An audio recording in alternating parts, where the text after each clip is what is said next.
Pour réussir sa vie spirituelle, on doit commencer d'abord par accepter tout ce qui émane d'Allah. Tout ce que Allah met dans notre vie, on doit l'accepter.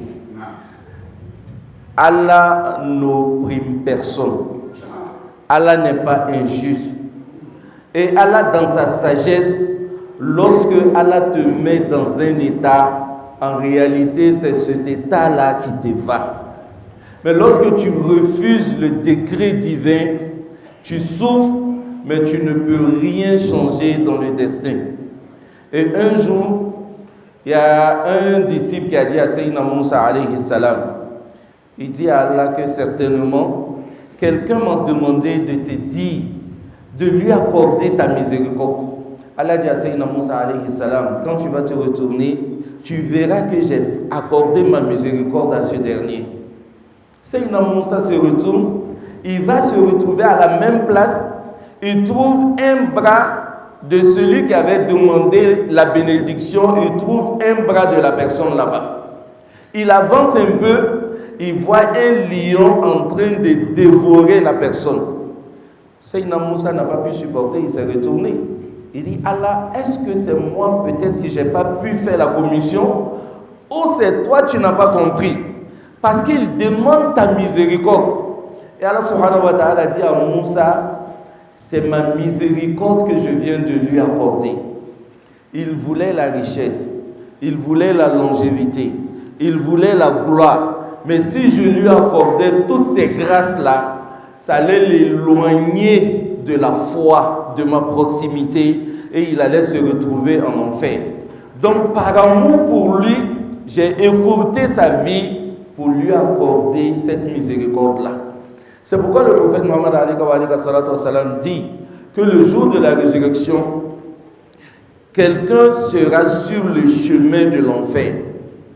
Et Allah va lui dire, tu m'as demandé ceci dans la vie éphémère, c'est-à-dire dans le monde, j'ai refusé. Tu as demandé cette chose aussi, j'ai refusé. Alors tout ce que j'ai refusé de t'accorder dans le monde, je les ai réservés en récompense le jour de la résurrection. Parce que souvent on fait des doigts et on pense que les doigts là n'ont pas été exaucés. Mais en réalité, tout ce qu'on demande à Allah, Allah l'exauce. Mais souvent c'est réservé pour nous le jour de la résurrection.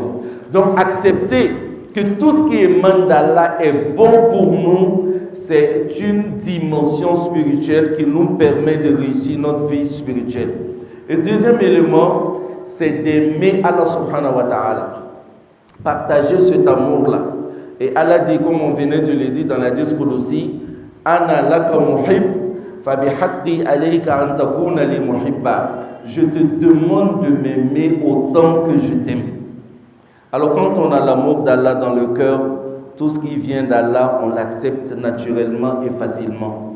Mais quand on a la crainte seulement, on voit Allah comme un roi ou un créateur méchant. Parce qu'il y a des gens qui ont cette idée-là d'Allah subhanahu wa ta'ala.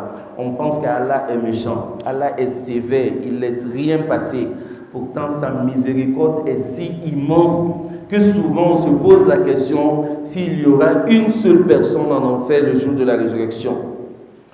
Ce jour-là, ils vont tirer quelqu'un vers l'enfer et il va rester à toujours regarder derrière lui.